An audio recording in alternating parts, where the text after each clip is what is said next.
Zeal Education Society, redefining excellence.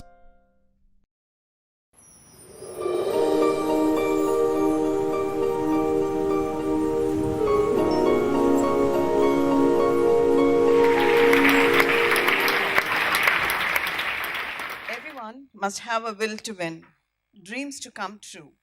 If we want to experience success, we have to be prepared.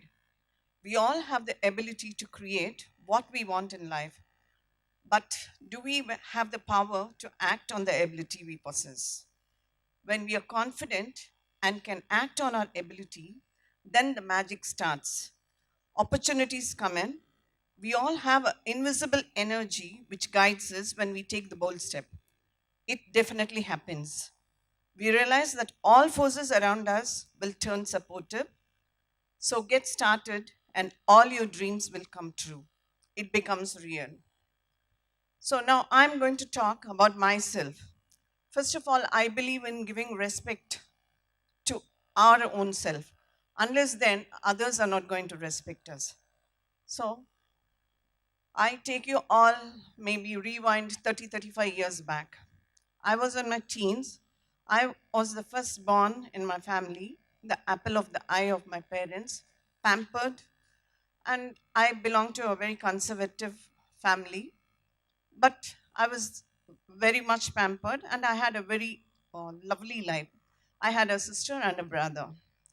It all happened when I was in my teens, just like any other young person. Most of us, I think. I fell in love.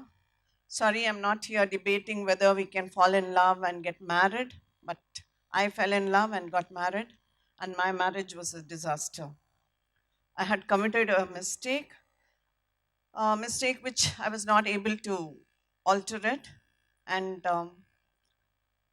I was on the crossroads. I was not like supported by both the sides, both my in-laws and my parents. They did not want to have anything to do with me. So I had brought myself to it, and I had nobody else to blame. And this was the time when I had to take a call whether I live or die. So even before I could realize that, even before I could think, okay, now it's over, let me escape this life, I realized that I was pregnant and I had a child. I was going to have a child. So my priorities changed. I had to change my priorities. And I said, I'm going to live for my child. And how am I going to live? What was I going to do? I was just 19 years. I didn't know what I was to do. And that time I just thought like nobody's going to give me a job. And only thing I could fall back on was my hobby. My hobby was cooking. I loved cooking. It was my passion. So whatever we want to do, like if we have a passion, I think we all will be successful. And that is how I started. I started in a very small way.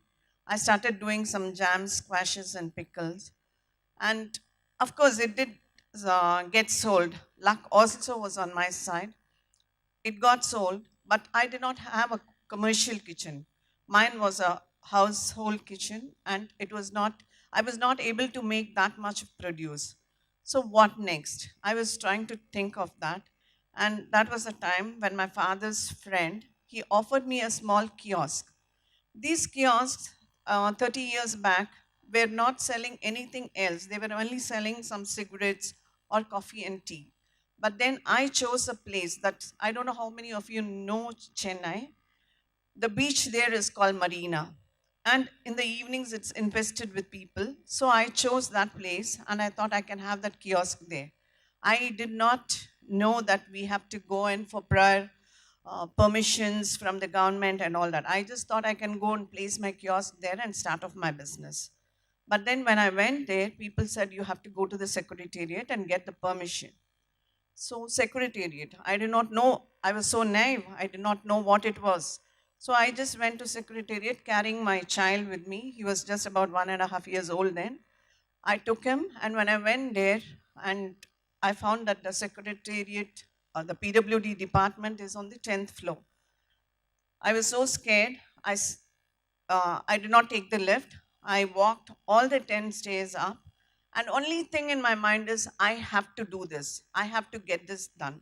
And only that was there. So my focus was only that. And I walked all the stairs. And when I went there, the PWD secretary, she would not allow me to meet him. She said, I need to have a permission or some recommendation. Then again, it was a halt. I did not know what to do. I went there every day and sat in his room, only thinking that one day this man will see me and ask who this lady is. And it did happen. And then he called me inside and I told him this is what happened. He was very nice. That time things were looking very nice, like it was very easy. He called his subordinates and they told me that I should be given permission to run the kiosk there. But after that, it took almost a year for me to get that done because things were not moving that fast. But still, I got the place, I got the kiosk, I got the permission, and put my kiosk there. And it was a Friday evening, and I had all sorts of things in my kiosk, like we wouldn't even think of. I had French fries, I had cutlets, I had samosas, which nobody was selling on those days. People were coming, looking at us, looking at me, and then walking off. And the first day's sale, you all won't even guess. It was 1 cup of coffee, which was sold for 50 paisa. I just sold a cup of coffee on the first day for 50 paisa. I think this would be more than enough to pull anybody to the dumps. I was heartbroken. I went home and I needed somebody to. I wasn't going to come back the next day because I had given up all hopes. Then it was my mom. She said, no, you're going to do it. It is going to be successful. And the next day again, I went. And from there, it was no turning back. Things were going on very well. Like people ask me, what is your education? What have you done? So I very proudly say, I've done my MBA. But where? Which university? I say it is my kiosk at the marina. I have learned all the nuances of my business in that place. But then that was not sufficient. Like it was only in the evenings. Then from there on, I started looking for other catering contracts. I was doing government catering, bank catering, and all that. But my breakthrough was I had taken up a catering contract at the National Institute of Port Management, which I had to serve for about 1,500 to 2,000 people in a day. So when I went there to meet the chairman, he just bluntly told me that this was not a housewife's job. And he said, this is not a lady's job. I felt very insulted. Why I'm specifically telling this is I said, when we think we want something, that invisible energy in us pushes to get that. So that with that insult, I came back. But every day I started saying that I need to get into this place. And in a matter of 3 months, I got a call from that place. I'm sorry, the so-called male caterer had ditched them and he walked out. So they had to come back to me to take up their catering. And in 2 days' time, I did take up, and then there was no looking back. Everything was very fine. I was feeling very nice, flying in the ninth cloud. By then, my son had grown up, my daughter had grown up. My personal life was disaster. I need not say about it. Whatever we hear and see in movies and all that, everything was happening in my personal life. So I'm not exaggerating or I'm not talking about it. But my business and my children, they were growing up. I was very happy. And everything was going on very well. I got my son married in 2002. He was also sailing. I put him in the same Merchant Navy college. He was sailing, and my daughter had finished her graduation. Everything was wonderful. Everybody was talking about me. They said, a single woman, a single parent, you've done your duties very well. A lot of friends, and everything was going on very well. But again, things struck me so badly. That was in 2004. I got my daughter married. She was married on April 29th. And exactly 30 days after her marriage, she was coming back to Chennai from Dindigul, a place in Chennai, in the south. She met with an accident. It was a head-on collision, and I lost both my son and daughter. I lost both my son-in-law and my daughter in the accident. just before this accident happened, 15 minutes before that, she had spoken to me. And the next call was that they were no more. So, what is life? Finally, it is only death which succeeds. But then I had no time to think of anything. I had to rush to that place, which was about 2 hours from where I was. I reached the hospital, the government hospital, and when nobody was there, nobody knew what was happening. And after some time, two ambassador cars came and they pulled my children out of the boots of the cars. And when I asked them why, they said that they don't carry dead people in ambulances, which I heard for the first time. And I wouldn't want even my worst enemy to see something like that. But then after that, I was really down. I had lost all hopes on life. And I thought everything is over, like my life is done, and I have nothing more to even look. And that was the time I realized that people who were around me, I saw true people. I mean, a lot of people who were there with me were just thinking that I will have a downfall and I'm not going to get out of it. People were asking me, will you even survive this? Things were so bad. I had no help from anybody. It was only my son and my family who were standing by me. My son had quit his sailing, and my business, I was doing very good business, and my business was all crumbling. And it was my son who pulled it up, and he was also very new to the business. He didn't know what to do. He was trying to pull up the strings, what I had dropped. He left his job and he stood with me. Until today, he is with me in business. I should thank him for that. And I thought that is the end of everything. And I'm not going to get up from this great blow. But slowly I started realizing after about 2, 3 years, I was really not coming out of the house. But then I started realizing that things are not going to be that easy. I have to fight it out because it is not that we decide whether we live or die. And I was my sole counselor. I did not have any professional help. I pulled myself up and I started asking questions. Why me? Why God has done this to me? Why have you done this to me, God? But then these questions, we never get answers. Never in our life we are going to get answers.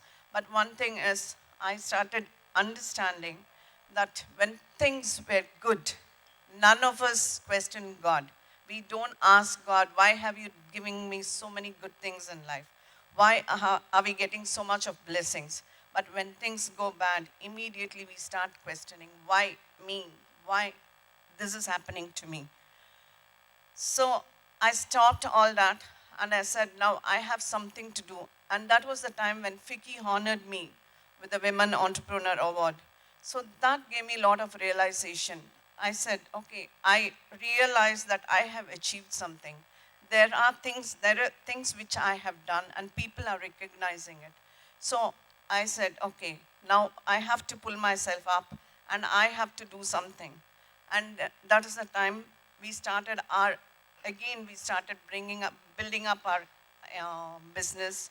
And my son wanted to start his restaurant. And again, on her sister's name, he started my restaurant called Sandeepa.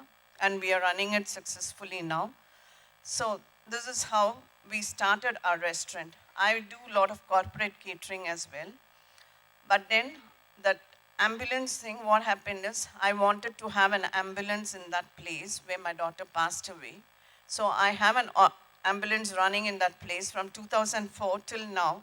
We have served about 3,000 victims so far, both dead and alive. We serve them. I mean, at least the dead people, I see to it that they are taken to the nearest hospital with little bit of respect. But this is what is happening. Somebody said something? Yeah, okay. So this is what happens. And why I'm sharing all this is, like, it is not that easy a job. Like, even till today, I will not say I'm successful, I've reached heights of success. I'm not a veteran. I'm just an amateur entrepreneur. Every day I just tell myself, I have to learn and I'm still learning. And when I come to places like this to talk to people, I wish to at least inspire one person. When I tell you my sad story and present myself in front of you, people at least feel, okay, we can come out of grief and this is how we can be successful. So I share my story here so that I can at least inspire one person from this crowd. At the end, all of us, our lives are all stories. So let us make it a very beautiful story. Thank you.